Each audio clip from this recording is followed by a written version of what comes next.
Readings of Almighty God's words on the pursuit of the truth. What it means to pursue the truth. 3. God requires that man be principled and edifying to others in his speech. Does this have anything to do with those external good behaviors of man's? It has nothing at all to do with those. Say you're not domineering of others or false and tricky in your speech, yet you're also able to encourage, guide, and comfort others. If you're able to do both of these things, is there any need for you to do them with an approachable attitude? Must you achieve approachability? Can you only do those things within a behavioral framework of such externalities as being courteous, gentle, and refined? There's no need. The precondition for your speech being edifying to others is that it is based in God's words and His requirements, that it's based in the truth, rather than good behaviors established amid traditional culture.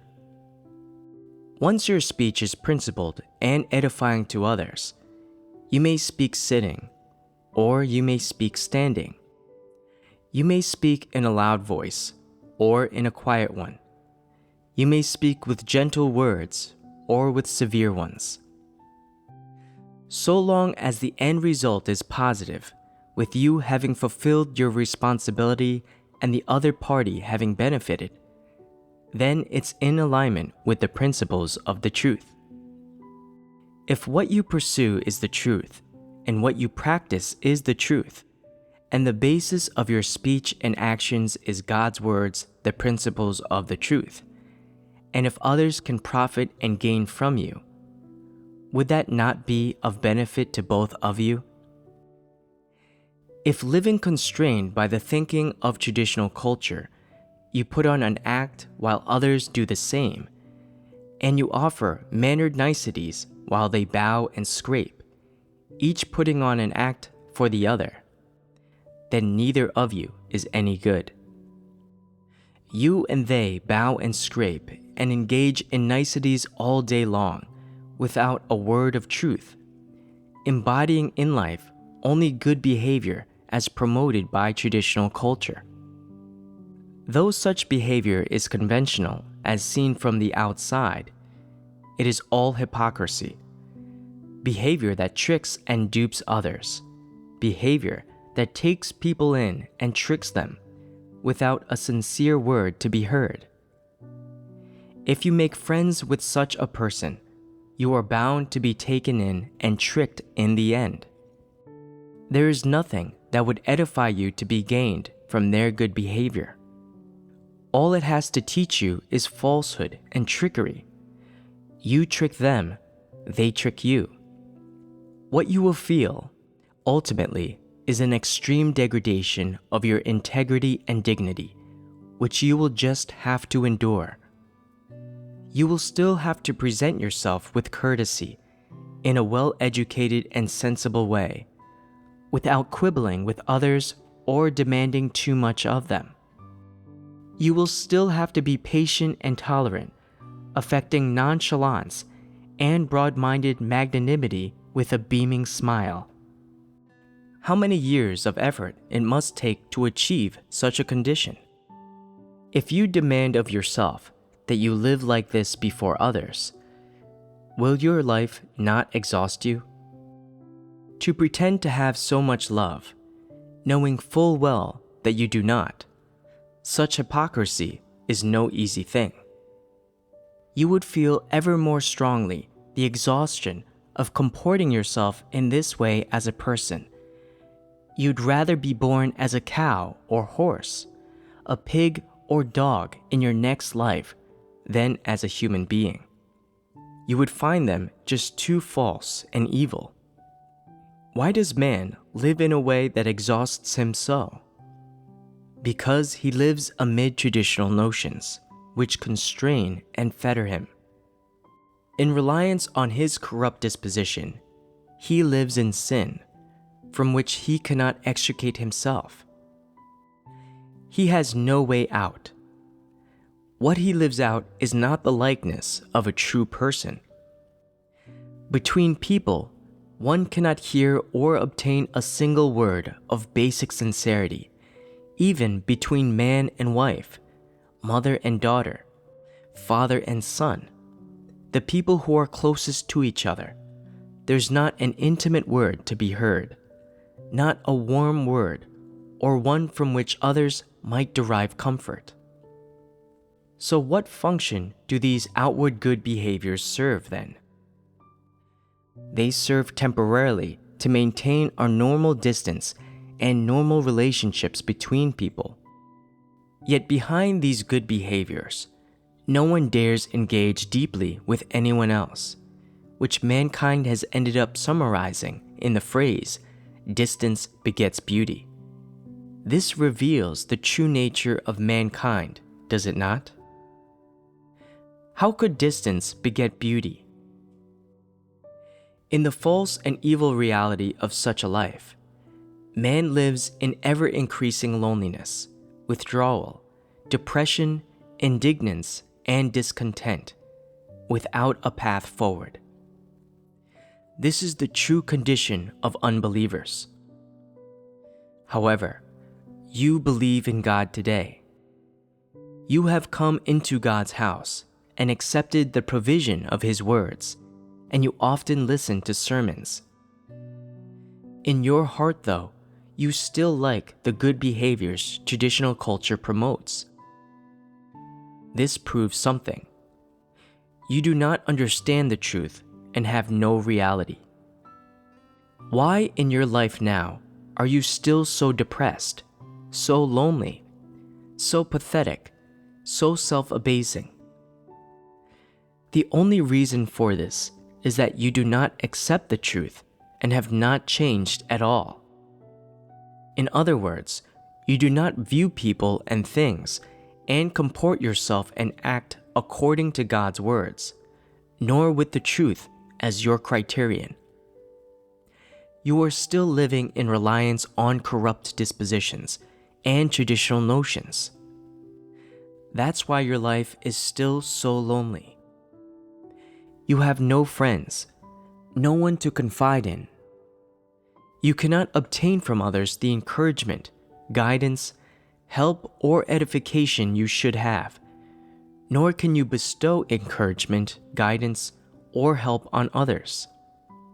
Even in these, the most minimal of behaviors, you don't take God's words as your basis and the truth as your criterion. So there's even less need to mention your views on people and things, or your comportment and action. Those are 100,000 miles away from the truth, God's words. We have just fellowshipped about what requirements God has of man's behavior. He requires that man's speech and actions be principled and edifying to others. So, based on that, does everyone now know whether there's any value to those good behaviors man comes up with? Whether they're worth treasuring? They're not. So, what should you do, given that you don't believe they're worth treasuring? Renounce them. How does one renounce them? To renounce them, one must have a specific path and steps for their practice. First, one must examine themselves for whether they have the behavioral displays of being well educated and sensible, and being gentle and refined, as promoted by traditional culture. What form does such examination take, and what are its contents? Those would be to look at yourself to see what the basis is for your views on people and things, as well as your comportment and action, and to see which things of Satan have taken deep root in your heart and soaked into your blood and bones. For instance, say there's someone who's been coddled since childhood, who doesn't know much about self-regulation, yet whose humanity isn't bad. They're a true believer, and they believe in God and perform their duty with sincerity, and they can suffer and pay prices. There's just one thing wrong with them. When they eat, they tend to pick around for morsels and smack their lips. It bothers you so much to hear it that you can't swallow your food. It used to be that you'd feel a special antipathy for such people. You'd think that they had no breeding and didn't know how to self-regulate, that they weren't well educated or sensible. In your heart, you despise them, believing that such people are base and undignified, that there's no way they'd be people whom God chooses, much less those whom He loves. What was your basis for believing so? Had you seen through to their essence? Were you measuring them based on their essence? What was the basis of your measurement?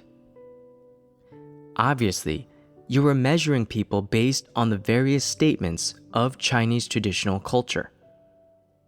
So, when you come to learn of this problem, what should you think, based on the truths we've fellowshipped about today? Gosh, I used to look down on them. I never listened willingly to their fellowship.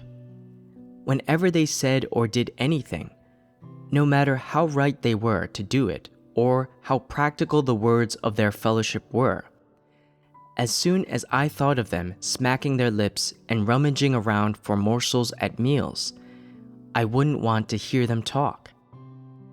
I always took them for an ill-bred person of no caliber. Now, through such fellowship from God, I'm seeing that my views on people aren't based on God's words. Instead, I treat the bad habits and behaviors that people have in their lives, those places where they lack breeding or are indecent, specifically, as if they were outpourings of the essence of their humanity. Now, measured based on God's words, all those things are little faults that don't implicate the essence of their humanity. They're nowhere near being problems of principle. Is this not self-examination? Those who can accept God's words and understand the truth can see these things clearly. So, what's to be done from there? Is there a path? Would it work if you demanded that they drop these bad habits immediately? Such little defects are ingrained and hard to change. They're not something one can change in a day or two. Behavioral problems aren't so hard to solve, but with defects in one's life habits, one needs some time in order to get rid of them. They don't implicate the quality of someone's humanity, though, or the essence of their humanity. So don't give them too much weight or refuse to let go of them. Everyone has their own habits and ways in life.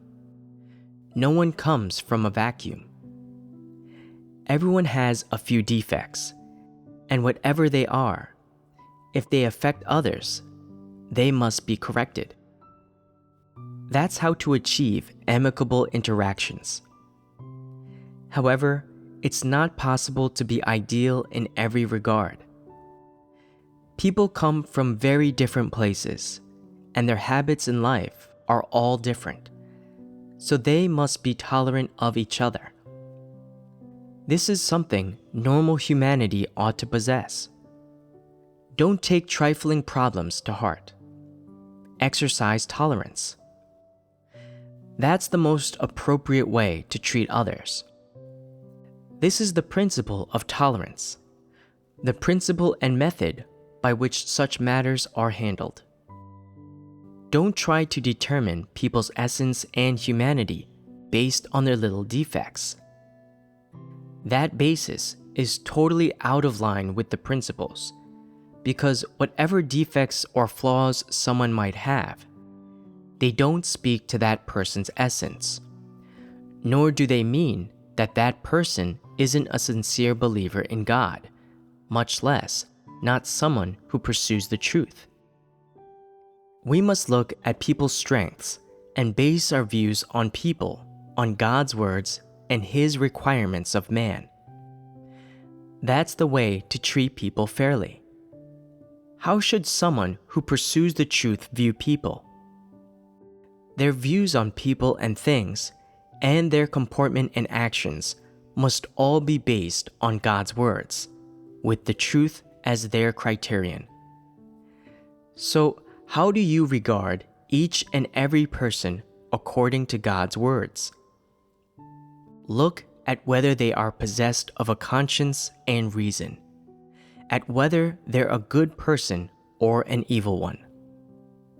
In your contact with them, you may see that though they have their share of little defects and deficiencies, they are quite good in their humanity. They are tolerant and patient in their interactions with people. And when someone is negative and weak, they are loving to them and can provide for them and help them. That is their attitude toward others. What then is their attitude toward God? In their attitude toward God, it is even more measurable whether they have humanity.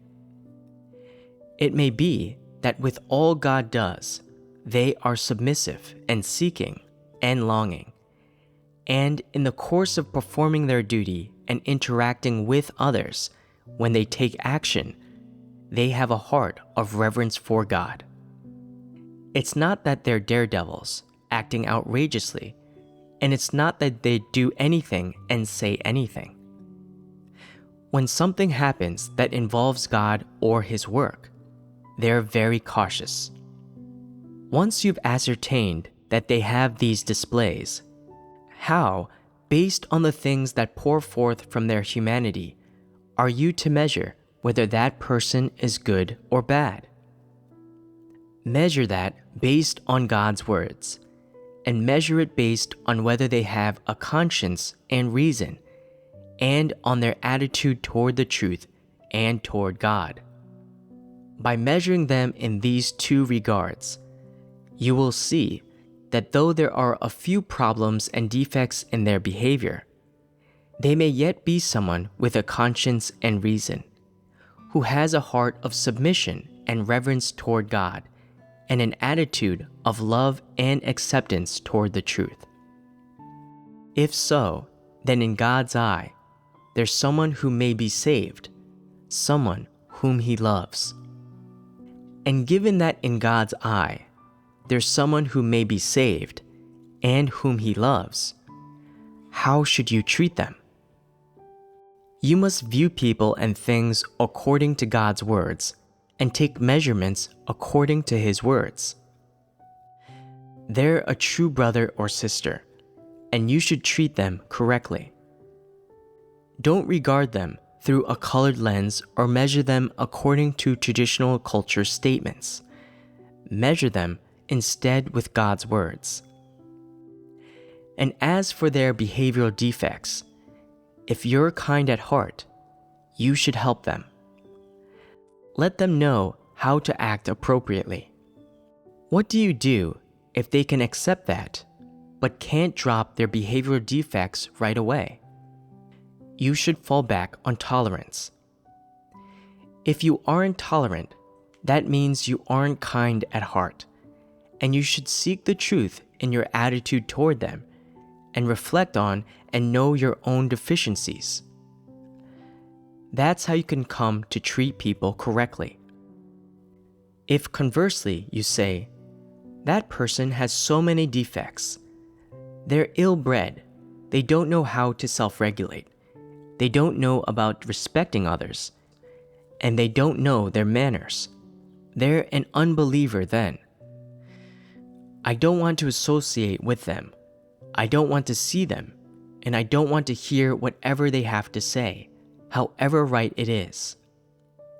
Who'd believe that they revere God and submit to Him? Are they up to that? Do they have the caliber? then what attitude is that? Is it kind helpfulness to treat others like that? Does it align with the principles of the truth? Is such treatment of others on your part an understanding and practice of the truth? Is it loving? Do you revere God at heart? If someone's belief in God lacks even basic kindness, does such a person have the reality of the truth? If you go on clinging to your notions, and your views on people and things remain based in your own feelings, impressions, preferences, and notions, that's sufficient proof that you don't understand a shred of the truth and are still living in reliance on satanic philosophies. It's sufficient proof that you are not a lover of the truth or someone who pursues it. Some people are so self-righteous. However you fellowship with them, they still cling to their own views.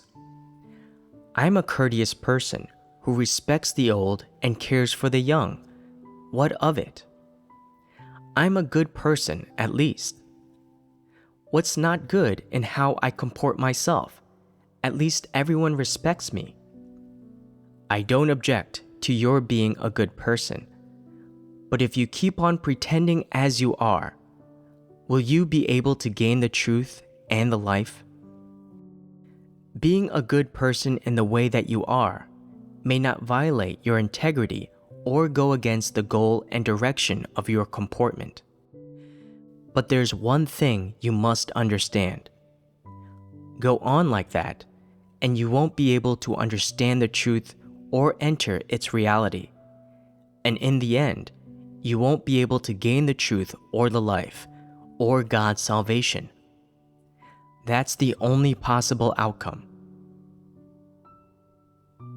I have just fellowshipped about how to regard the good behaviors of people's notions and how to identify those good behaviors such that one pursues the truth. Do you have a path now? What should you do? First, reflect on whether one has the behaviors oneself. Then, reflect on what one's usual basis and criteria are for one's views on people and things. That's right. You should begin by clearly seeing whether there's anything in your prior views on people and things, or in your comportment and actions, that has been in conflict with what I have fellowshipped about today, or that goes against it.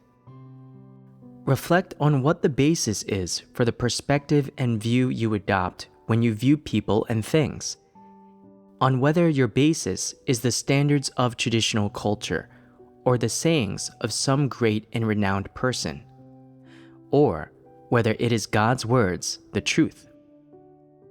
From there, go on to reflect on whether the thoughts and views of traditional culture and those of great, renowned people are aligned with the truth, on where they come into conflict with the truth, on where exactly they go wrong.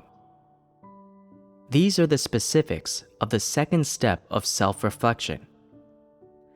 Now for the third step. When you discover that the views, ways, basis, and criterion for your views on people and things, as well as your comportment and action, are born of man's will, of the evil trends of society and of traditional culture, and that they are contrary to the truth, what should you do then? Shouldn't you seek out relevant words of God and take those as your basis? Seek out principles of the truth in God's words that touch on viewing people and things, as well as comportment and action. You should mainly base it on what God's words say, or, to put it accurately, on the principles of the truth of God's words. Those principles of the truth should become the basis and criterion for your views on people and things, and your comportment and actions. This is the most difficult thing to accomplish.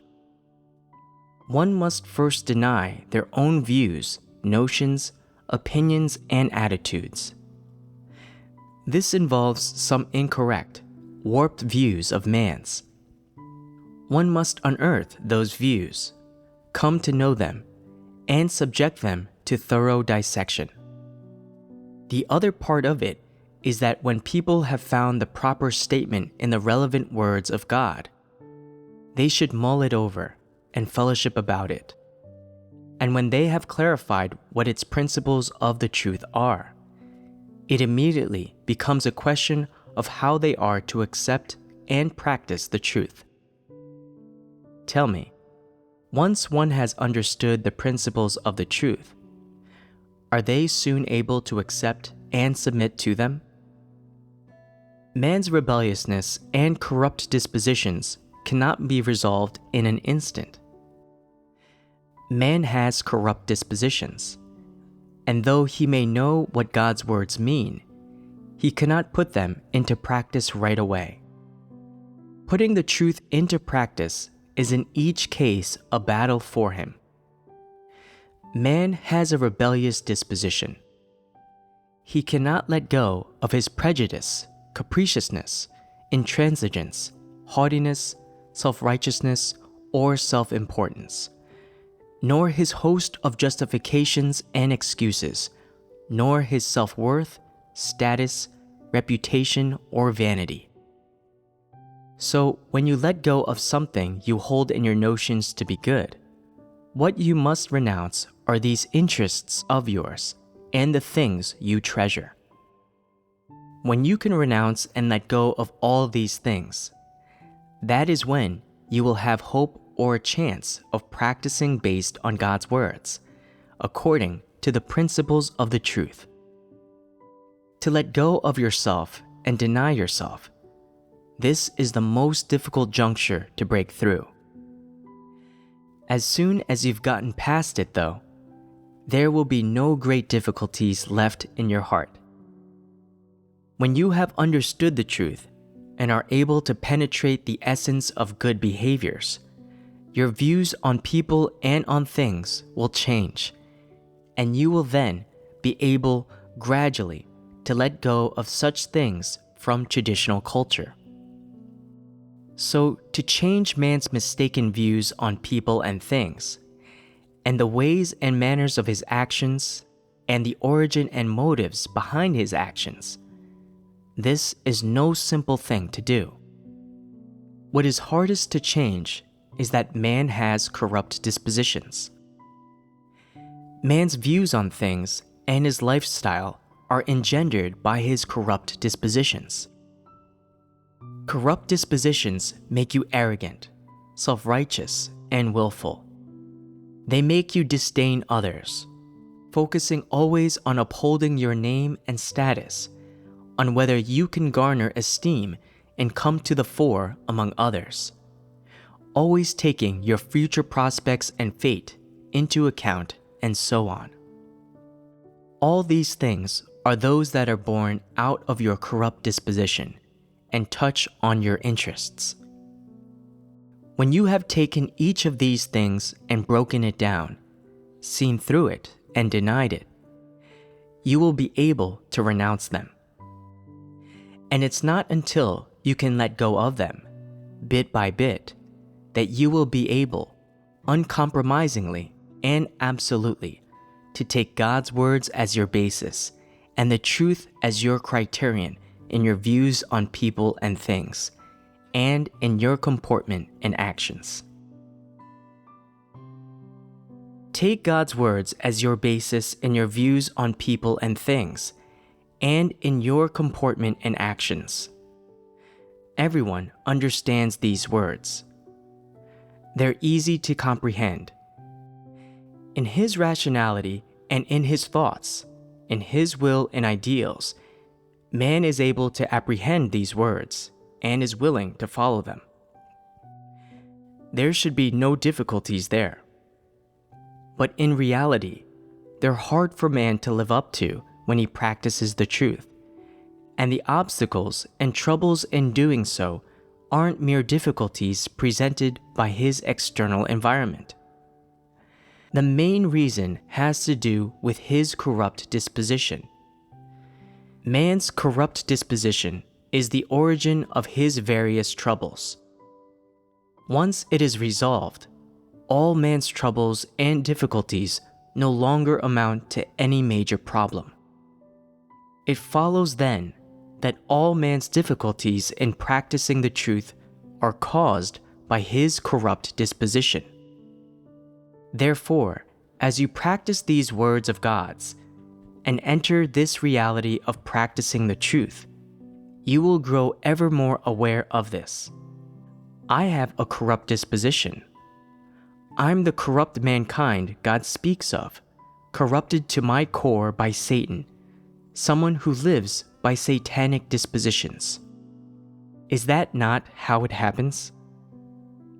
Therefore, if man would pursue the truth and enter its reality, knowing and seeing through negative things is merely the first step of life entry, the step at its very beginning.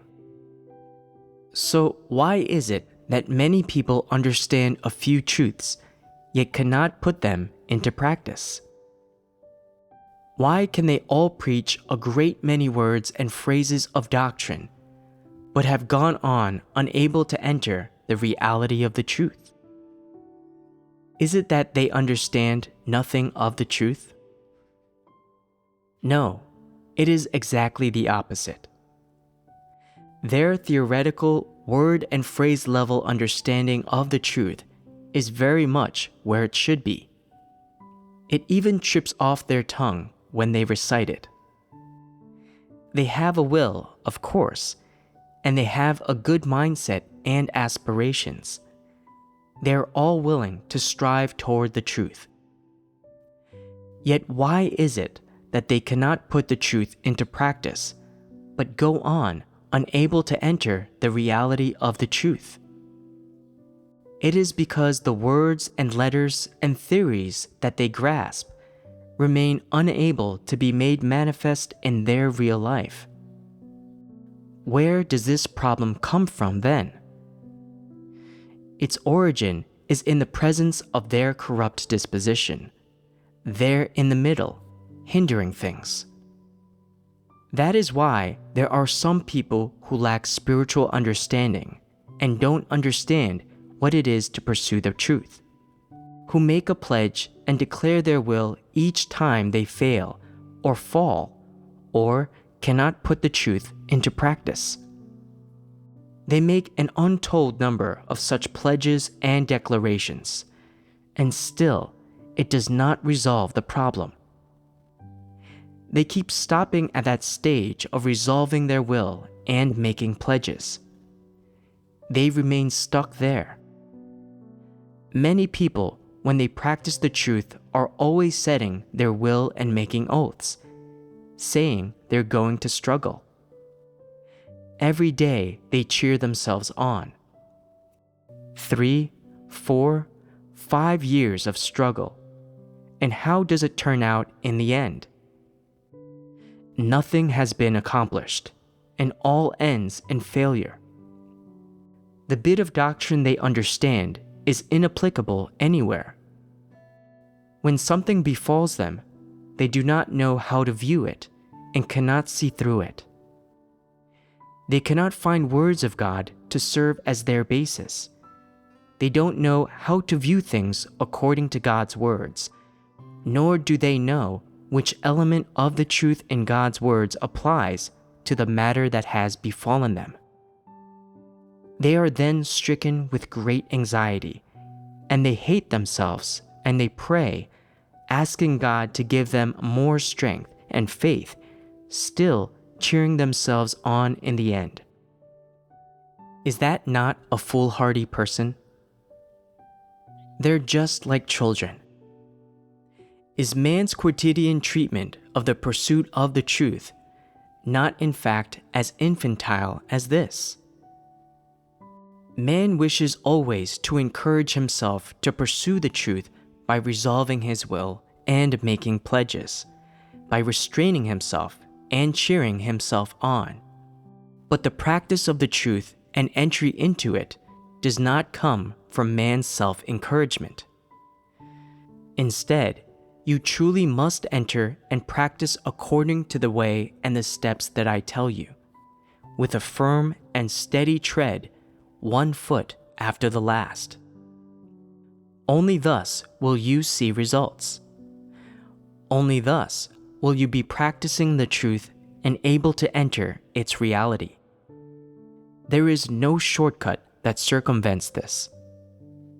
This doesn't mean that with a bit of heart, a bit of desire to expend of yourself, a great will, and a grand goal, the truth will become your reality, but that man must learn the fundamental lessons of seeking, entering, practice, and submission in his real life amid people, events, and things.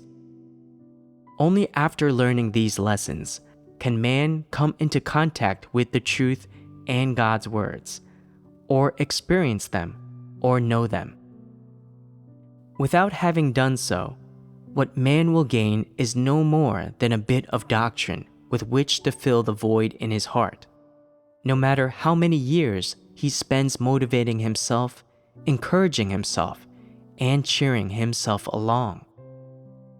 He will only feel a fleeting bit of spiritual satisfaction, but he will not have gained anything of true substance. What does it mean not to have gained anything of true substance? It means that the basis of your views on people and things, and of your comportment and actions, is not God's words. There are no words of God to be found that serve as a basis in your views on people and things, or in your outlook on comportment and actions. You live a confused life, a life without aid, and the more it happens that you are faced with an issue, one that requires you to lay out your views, your principles, and stance, the more evident your ignorance, foolishness, hollowness, and helplessness will be. Under normal circumstances, you are able to rattle off some number of correct doctrines and catchphrases as if you understood everything. But when a problem has arisen, and someone comes to you in seriousness to have you declare your position and establish where you stand, no words will come to you. Some will say, "No words? It's not that. It's that I wouldn't dare say them." Well, why wouldn't you?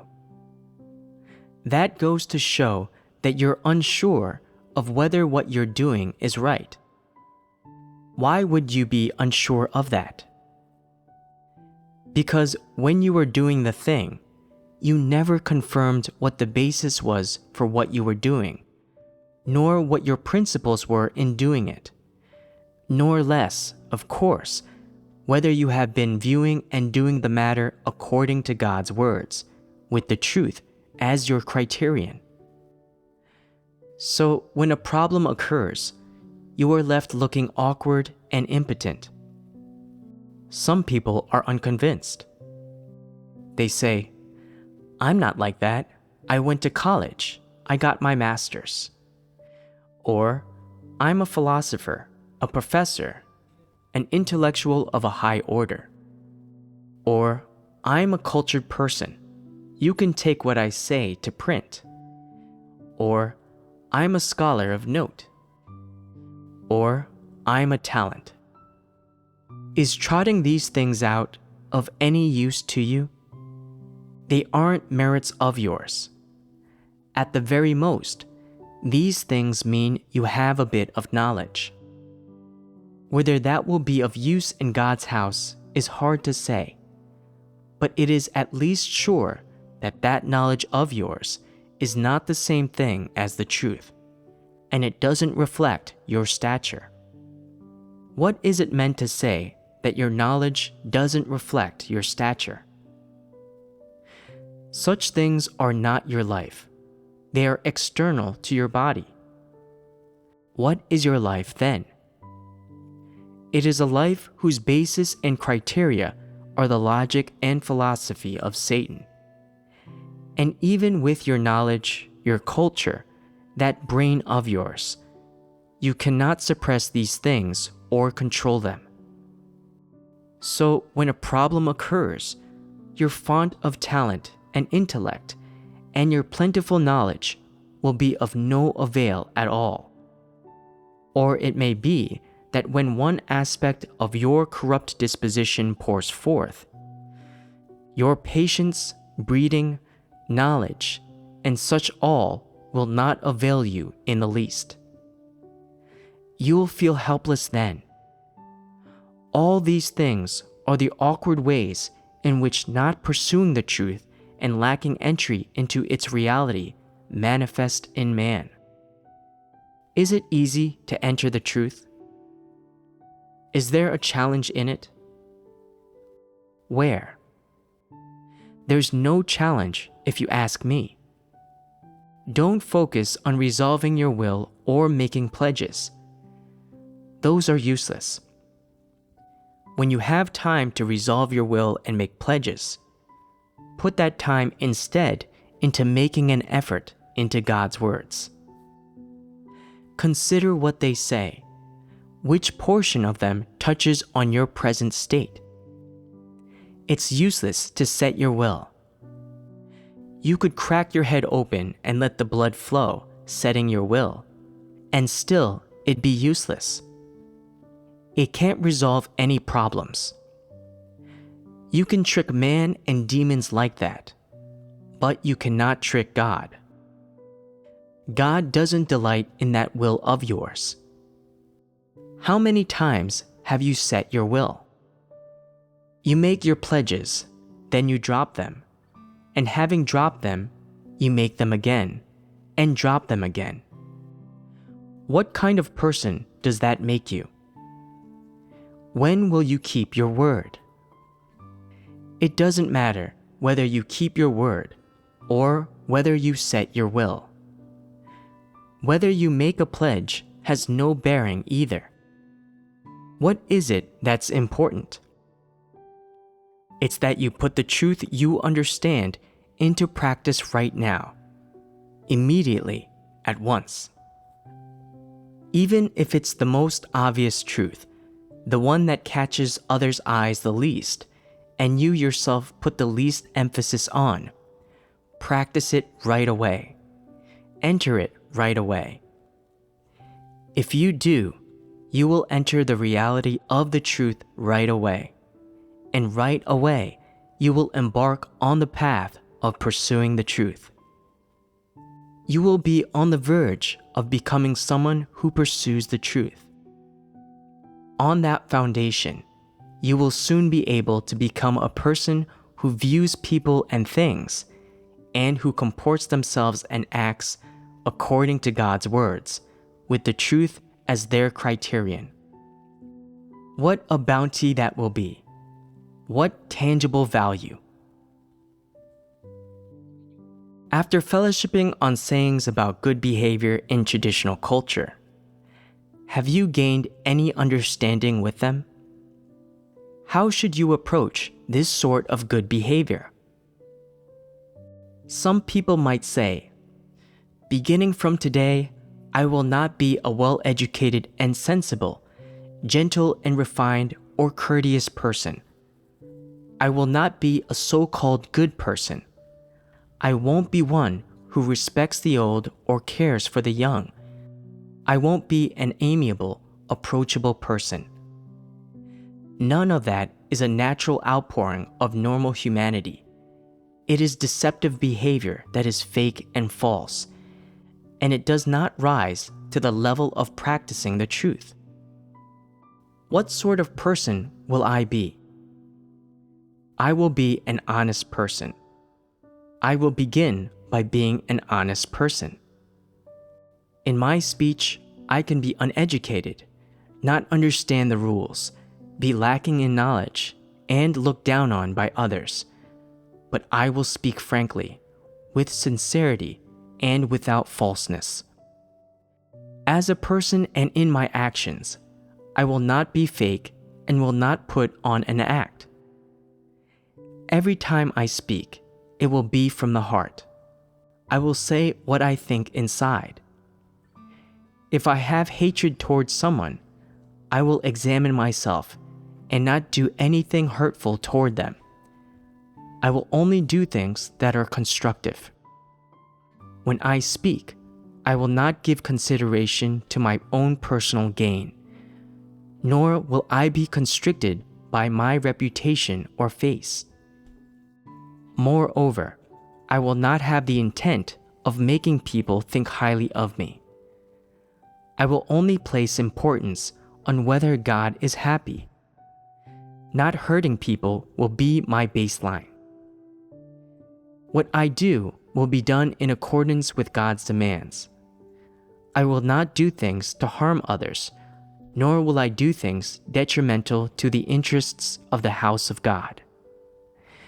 I will only do things that are beneficial to others, only be an honest person, and a person that makes God happy. Is this not change in a person? If they truly practice these words, then they will have truly changed. Their future and fate will have changed for the better. They will soon embark on the path of pursuing the truth, soon enter into the reality of the truth, and soon become a person with hope of salvation. This is a good thing, a positive thing. Does it require you to set your will or make a pledge? It requires nothing, neither that you set your will to God, nor that you take inventory of your prior transgressions, mistakes, and rebelliousness. Hurry to confess to God and ask His forgiveness. There's no need for such formalities. Just say something true and from the heart, right now, immediately, at once, and do something solid without lies or trickery. You'll then have achieved something, and there will be hope for you to become an honest person. When someone becomes an honest person, they gain the reality of the truth and begin living as a human being. Such are they of whom God approves. Of this, there is no doubt.